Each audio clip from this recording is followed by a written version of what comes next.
querían en este evento TEDx invitar a alguien que hable de economía, alguien que hable de oferta, de demanda, de equilibrio, de precios, y buscaban a alguien que, apasionado por la economía, pueda hablar un poco de todas estas cosas, y yo justamente creo que sí, soy un apasionado de la economía.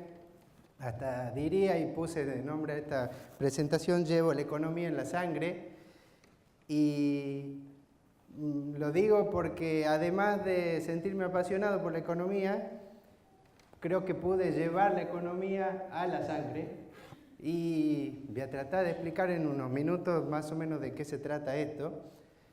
Antes de eso, el eje central de este evento tiene que ver con la libertad, entonces me pareció oportuno empezar pensando o recordando a quién eran los pensadores que en el comienzo de nuestra patria estaban ideando la patria, armando nuestra independencia, para tratar de ver quiénes eran las personas en las que se inspiraban y en qué fundamentos se construía nuestra independencia y dónde estaba la economía en ese momento.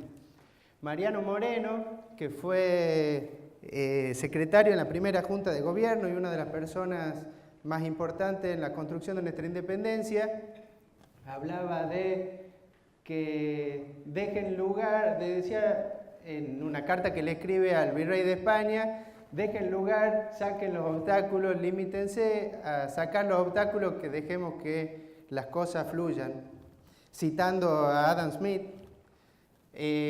Por otro lado, el mismo Manuel Belgrano decía en una de sus cartas, Manuel Belgrano, que es considerado uno de los padres de la patria e incluso se lo conoce como el primer economista argentino, decía en uno de sus escritos: el interés propio es el más activo agente que mueve y despierta la acción aún de los más inertes brazos.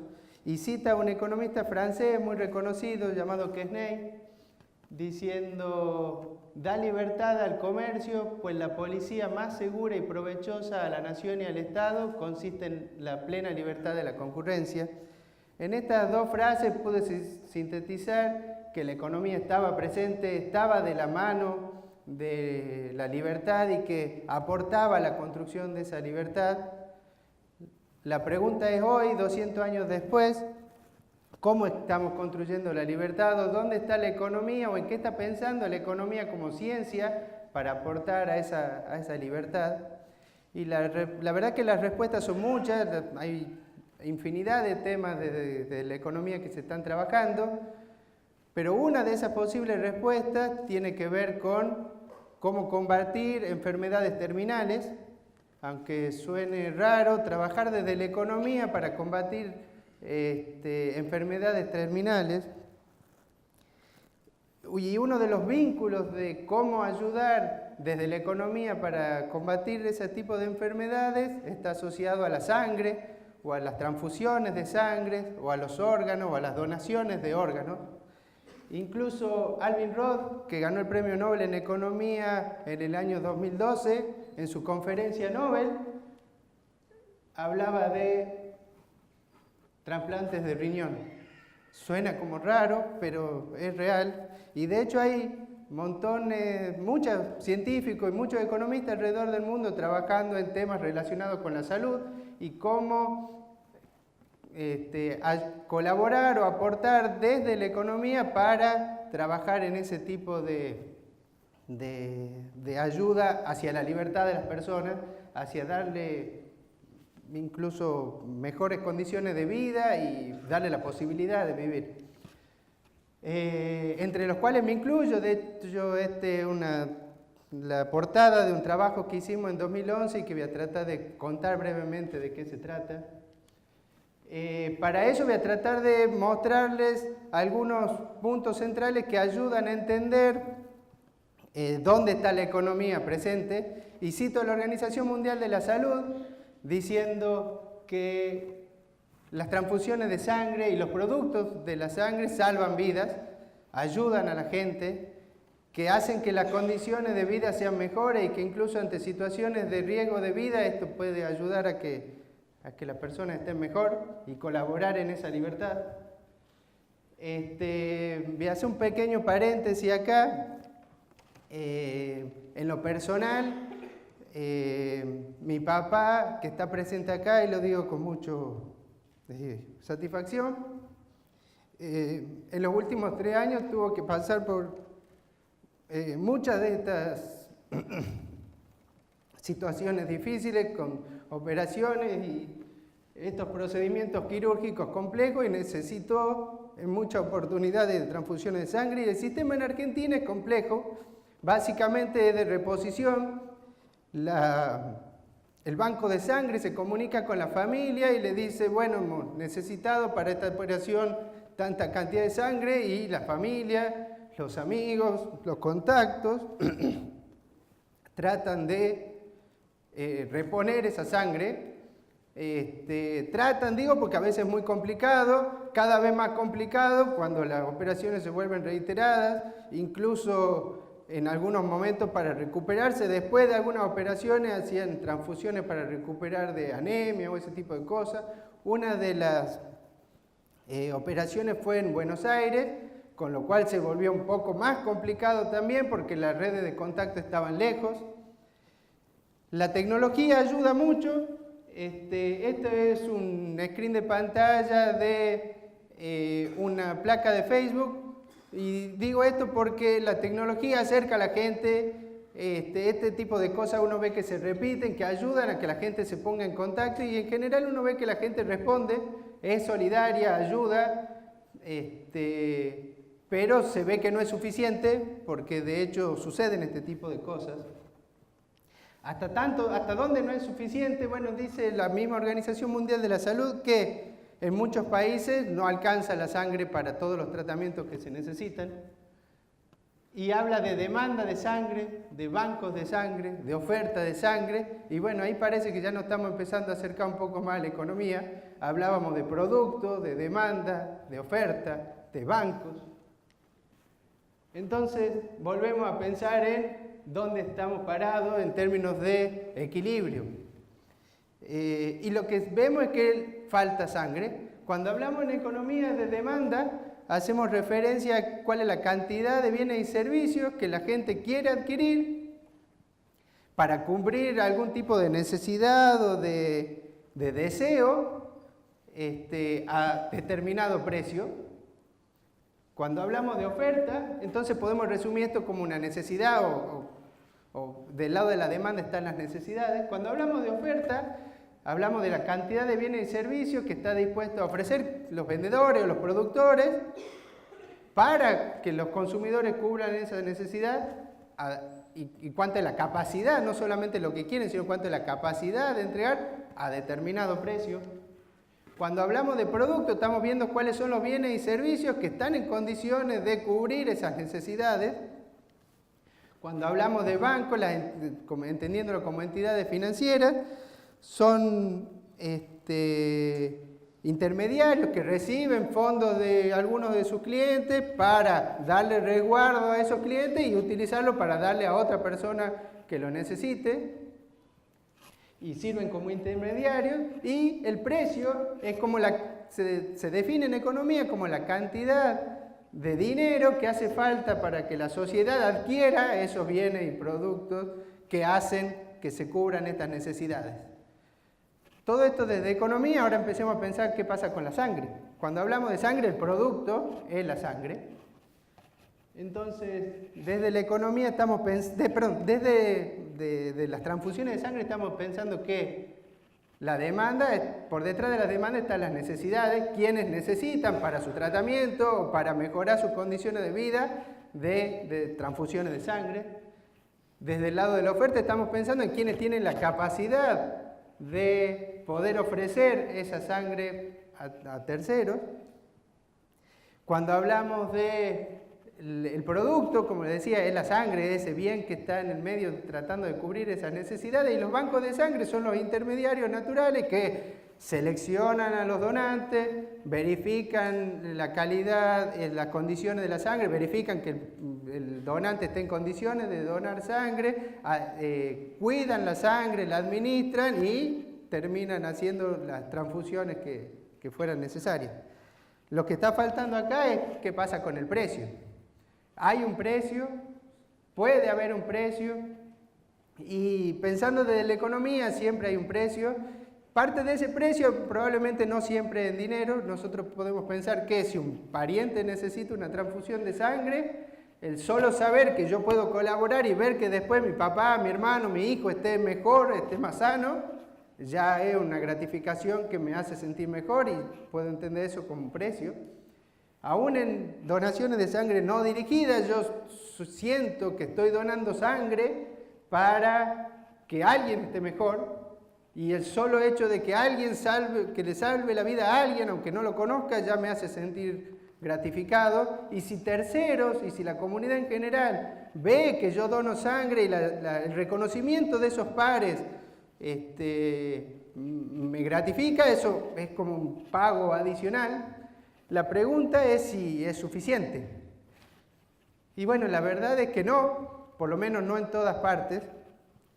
Este tipo de cosas nos dicen que las necesidades o la demanda de sangre está alrededor de 50 unidades de sangre cada mil habitantes por año.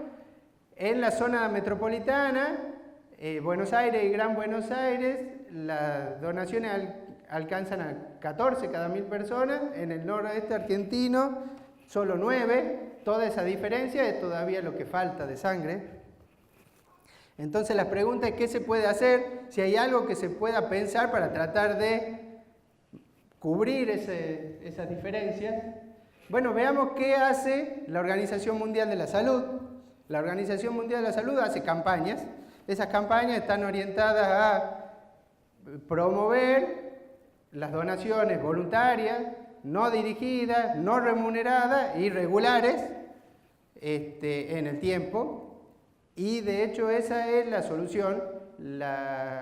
Solamente este tipo de donaciones son las que en definitiva van a poder cubrir toda la demanda. Lo que pasa es que las políticas tendientes a ese tipo de logros pueden llevar mucho tiempo, o en general llevan mucho tiempo. Entonces, ¿qué hace también la misma Organización Mundial de la Salud? Complementa a veces este tipo de campañas con algún tipo de distintivo, algún tipo de reconocimiento que hace que el que dona profundice su sentimiento solidario y además le permita mostrar a terceros que participa y generando así algún tipo de propagación. De vuelta, la pregunta es si esto es suficiente. En el trabajo que nosotros... acá hay como una remera que no se ve mucho, una taza, es muy blanco todo, una lapicera. Acá yo tengo una remera parecida a las que se entregan como donación, porque no se ve muy bien. La pregunta de vuelta es si esto es suficiente. Nosotros les cuento un poquito los resultados del trabajo de investigación que hicimos en San Miguel de Tucumán, entre septiembre y octubre de 2011, con un equipo internacional trabajando todo en este tema, del cual fue un orgullo para mí formar parte.